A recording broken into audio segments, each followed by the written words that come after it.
Dapat na po ba mag-ready si Vice President Sara Duterte na maging presidente ng Pilipinas soon? Rodriguez, not to mention the damage to freedom of expression, which you oddly enough claim to protect as well. Go ahead. Are you saying that when Bongbong Marcos, assuming he will step down, we will abandon the 1987 Constitution and skip the rule on succession? You've mentioned about murder. Meron bang kasong murder ang Vice President, Carmina? I'm talking about another dynasty. She's another member. She's a family member of another dynasty. Mas malaki ang boto sa Pangulo. Wala tayong magagawa ron. I never advocated anything that is outside of the constitutional loop or constitutional orbit. But here's the thing. And by the rule on succession, when the president is no longer capacitated to govern, the vice president shall assume the role of the president. But how? Ito nga ho ang pag-uusapan natin ngayon mga kabdit. Ayan na nga ho, nagkakabangayan na. Ito kasing may nag-interview ho dito kay Atty. Vic. Nakita naman po natin kung paano sila magsagutan. Nagkakainatan na ho. Kasi nga, itong usapin dito mga kabdit, kung oras na mawala, ma-impeach si Marcos Jr. dyan sa kanyang pwesto tapos matanggal sa kanyang posisyon, ang tinatanong ho dito, sino ho yung susunod? Ganyan lang ho yan, madaling-madali mga kabdik. Kailangan ho natin sundin ng ating batas dyan sa rule of succession. Ano ho ba yun? Ito mga kabdik, example na lang ho natin. Ito yung ibig sabihin ho mga kabdik ng rule of succession. Ayan, kung wari ho example, hindi ho kunwari mga kabdik, itong si person A, isa ho siyang gobernador. Tapos mga kabdit, sa hindi inaasahang sitwasyon o pangyayari, namatay ho, nalagutan ng hininga si gobernador. Sino ho ba yung kasunod ni gobernador mga kabdit? Si vice gobernador. Ibig sabihin mga kabdit, dahil nawalan ng buhay itong si person A, si gobernador, papalitan ho siya, luluklok bilang gobernador itong si vice governor. Sino ho yung susunod kay vice governor mga kabdit? Ang susunod ho sa kanya, ayan na lang ho mga kabdit, basahin na lang ho natin. Highest ranking sanggunian member. Diba ganun lang ho yan mga kabdit? Kung sino yung mas mababa sa iyo ng isang posisyon, siya yung susunod sa iyo. Kaya yung usapin na pagtatalo ho nila dito mga kabdit, sino nga ba yung luluklok kung ma-impeach si Marcos Jr. at matanggal sa kanyang posisyon? Walang iba mga kabdit, si BP Sara, kasi nakikipagtalo ho itong si Carmina. Hindi naman po natin sinasabing bias siya mga kabdit o bayaran, pero nakikita niya hong sa kanyang ekspresyon, sa kanyang galit mga kabdit, yung ayaw niyang lumuklok si BP Sara. Ayaw niya hong lumuklok si BP Sara. Nakikita ho natin sa kanya. Diba? Ito naman po si Atty. Vic, hindi naman po papayag ng ganyan yan. Na para ho siyang minamaliit Minamaliit niya ho itong si BP Sara. Kaya mga update, pakinggan na lang ho natin itong naging payag ni Atty. Vic dito. At saka, ito ho nga hong pagbabangayan nitong dalawa. Kaya update, kung bago lang ho kayo sa ating channel, isang like, isang share, isang subscribe lamang ho. Malaking tulong na ho yan. Rekta na ho tayo dito sa rule of succession kung saan itong si Carmina, mga update, ayaw hong lumuklok si BP Sara bilang presidente kung ma-impeach si Marcos Jr. Ayan update. Rekta na ho tayo. Wala akong magagawa ron. Hindi ko inimbento yun. Hindi mo inimbento yun. Iyan ang ating saligang batas. But how can you, Attorney Rodriguez, separate your advocacy for anti-corruption from this constitutional succession as you... Ayan nga mga ka-update. Ito ho kasi sinasabi ni Carmina. Hindi man nagpo-protesta ho ng anti-corruption. Ito rin si Atty. Vic. Bakit daw si BP Sara hindi niya pinupuntirya? Binabanatan ho kasi nila itong si Carmina mga kabdit, yung intelligence funds ni BP Sarang 125 billion. Hanggang ngayon mga kabdit, malinis na ho yung pangalan ni BP Sara sa COA. Explain pa yan ni Atty. Vic sa kanya. Ipupukol ho sa ulo nitong si Carmina mga kabdit na malinis yung pangalan ni BP Sara diyan sa pilit na nilang dinadawit sa confidential funds. Trillion, billion ho yung nawawala natin. Tapos ho yung pinag-iinitan, yung 125 million na confi funds ni BP Sara. Sino ho bang hindi mag-iinit yan? Sinong hindi sasabog? Yung mga kababayan natin sa Cebu, ilang daan ho yung nawala, nasawi. Ilang bahay ho yung nagunaw. Marami ho mga kabdit, maraming nasalanta. Sobrang hirap po nang nangyari yan. Kung natupad yung mga flood control projects, mga kabdit, hindi ho tayo hahantong sa ganyang sitwasyon. Tapos yung pinag-iinitan nila, etong intelligence funds ni BP Sarang malinis na sa COA. Di ba, hindi ho ba siya nakakaya niyan? Pinapakita ho nitong si Carmina, itong interviewer na reporter nito, mga kabdit, na one-sided ho siya.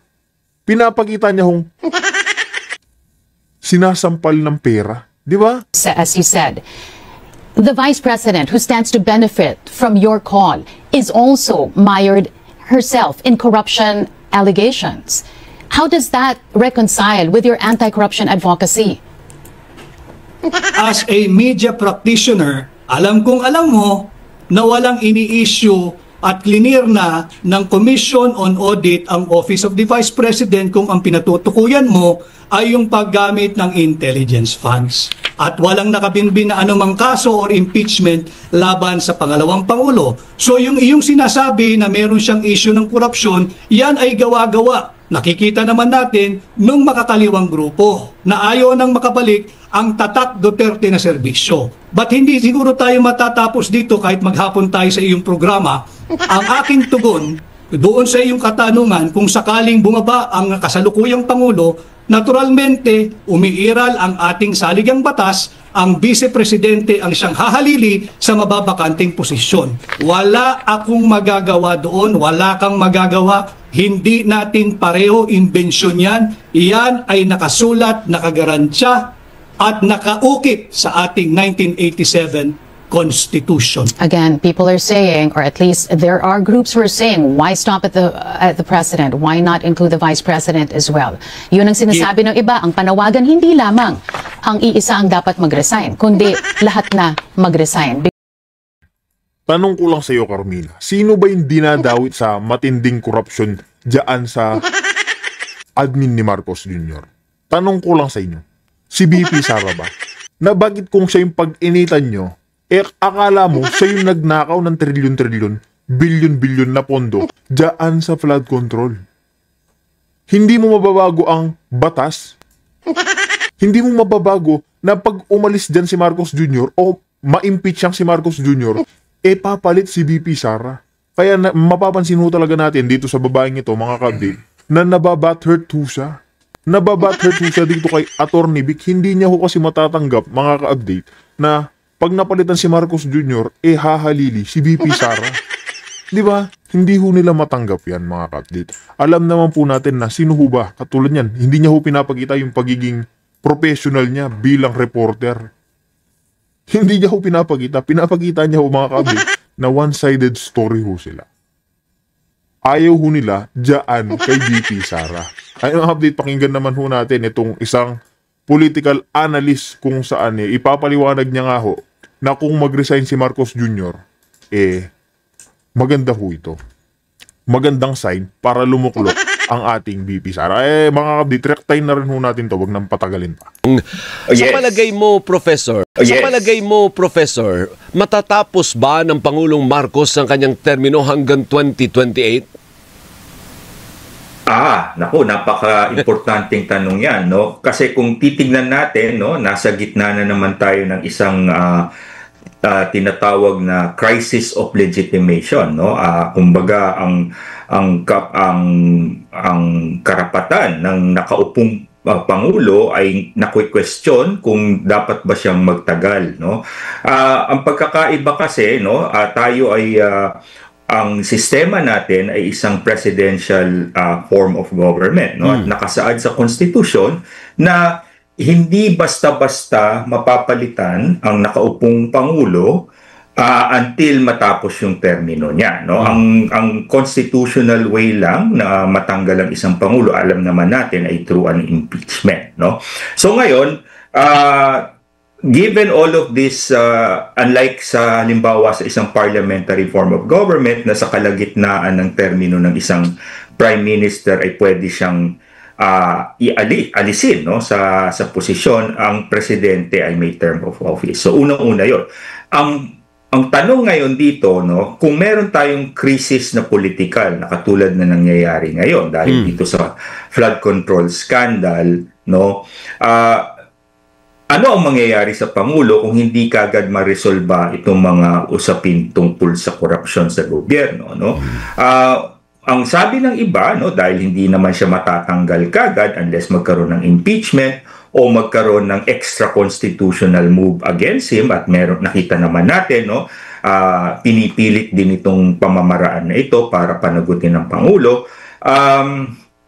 Sa tingin natin, either magiging matatapos niya pero maraming problema, no, katulad nung nasaksihan natin nung panahon ni Pangulong Gloria Macapagal Arroyo, no, ang daming challenges, ang daming tanong tungkol sa legitimacy ng kanyang administrasyon, maraming attempt, no, para patalsikin siya sa posisyon, pero natapos ni Pangulong Gloria Macapagal Arroyo ang kanyang termino. So, ganyan din sa'yo, ganyan din ang nakikita mo. Hindi siya tatantanan, pero matatapos niya. Sa tingin ko, mukhang makikita natin uli itong sitwasyon, no, kung saan ang Pangulong Bongbong katulad na lang nga ng sinabi ni Prof. Malu, mga ka-update, na kahit na gusto niyang tapusin itong kanyang termino, kung makapal talaga yung mukha mo, tapos, alam nyo na, sinabi niya nga ni Prof. Malu, mga kabit, gumagamit ka ng ganyan, ipipilit mo sa'yo.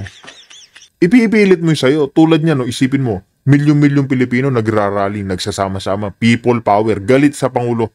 Pero anong ginagawa ho niya? Wala ho, dead ho siya. Saan-saan ho siya napupunta. Diba? Marcos ay haharap pa sa maraming challenges, no, sa kanyang legitimacy as President of the Republic, no, at hindi siya tatantanan din ng mga katunggali niya sa politika dahil nakikita nila na unti-unting nawiweaken ang kanyang political capital, no, at kailangan, no, patatagin uli ng Pangulong Bongbong Marcos ang kanyang political capital, no? At ang pamamaraan lang, at nakikita naman natin na sinisikap din naman niyang i-address itong mga katanungan tungkol sa korupsyon sa pamahalaan at lalong-lalo na dito sa flood control scandal. So, sa mga susunod na araw, tignan natin ngayon ang kilos ng Pangulo, no, ni BBM, no?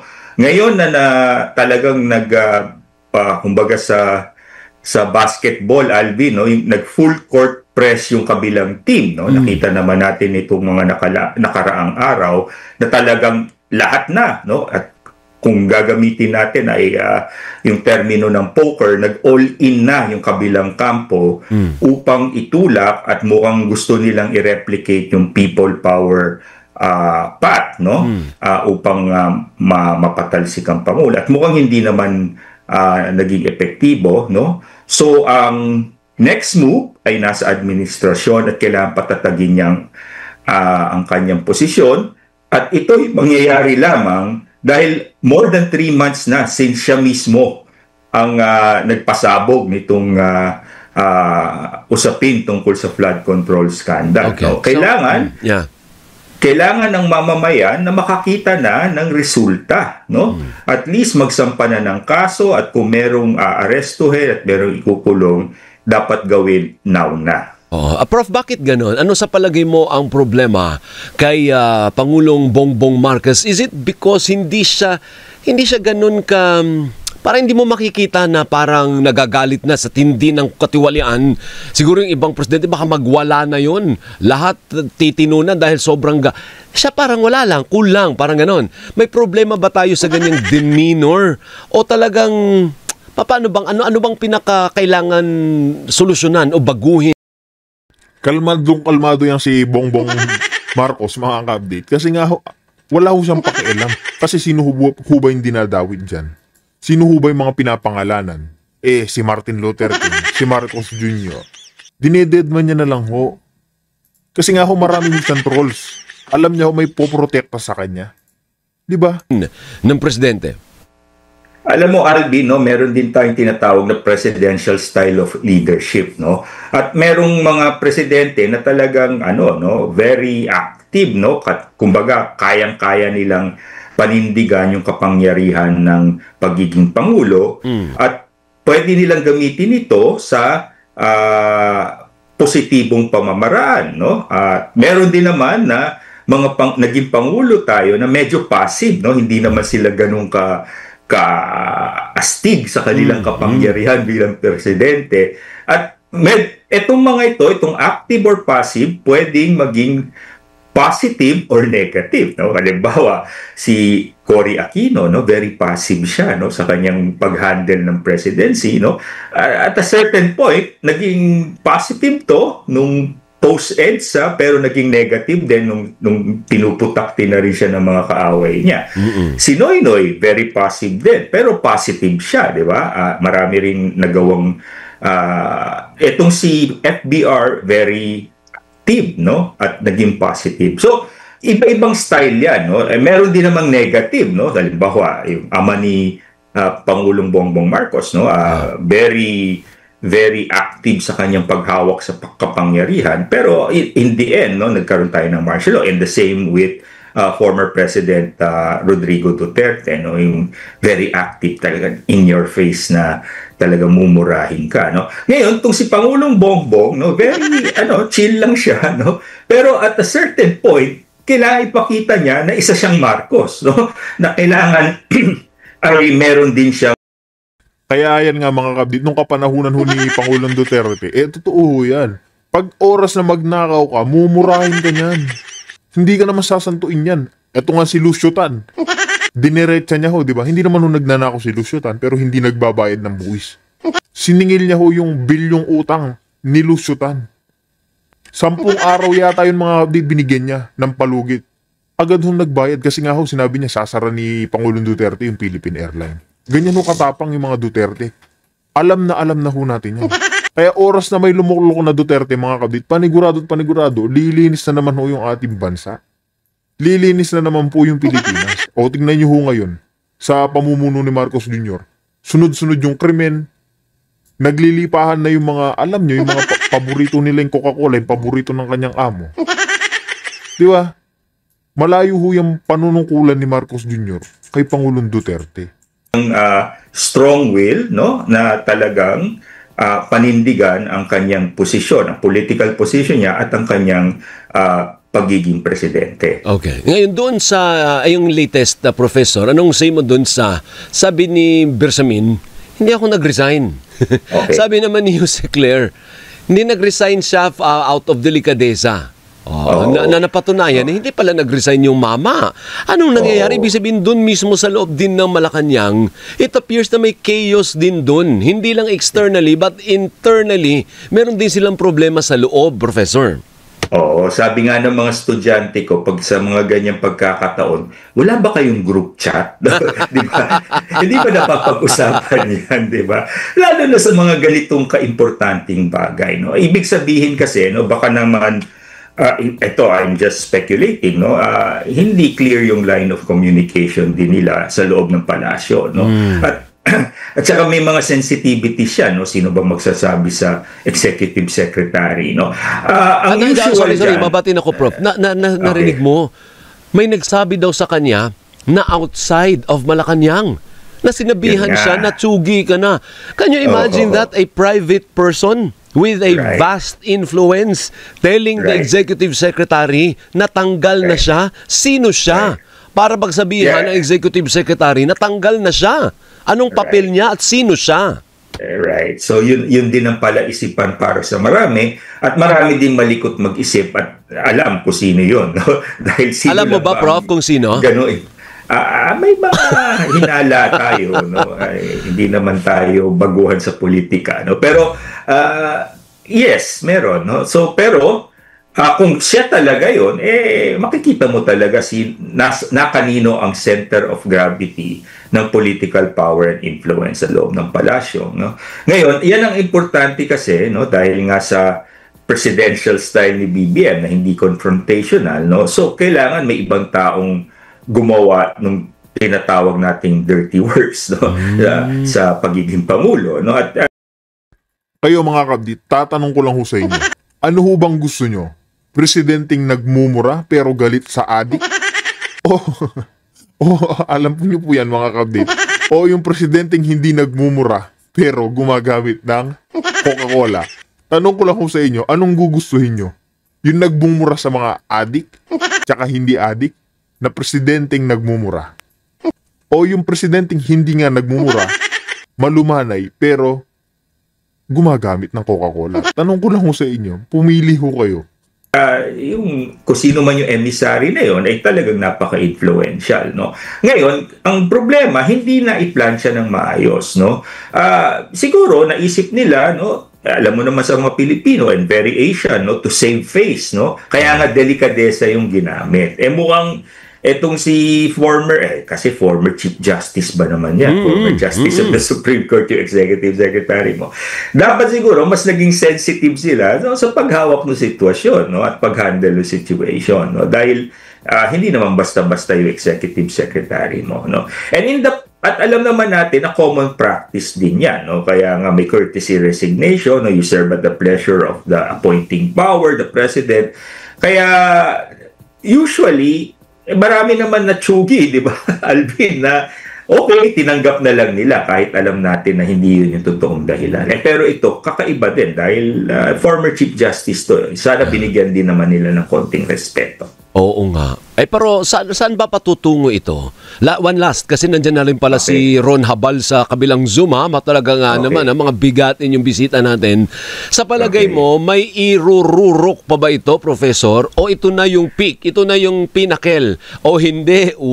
Wait, there is more. Wait ka lang, meron pang parating na mga mas malalaking pasabog.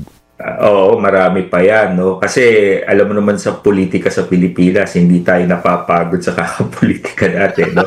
At marami pa, no? Until siguro maresolba kagad ng ICI, ng DOJ, ng Ombudsman, yung unang mga kaso at kumbaga, makikita din natin ano ang response naman ng civil society, ng Roman Catholic Church, sa academe, at iba-ibang pang sector dito sa November 30, part 2 ng Trillion March.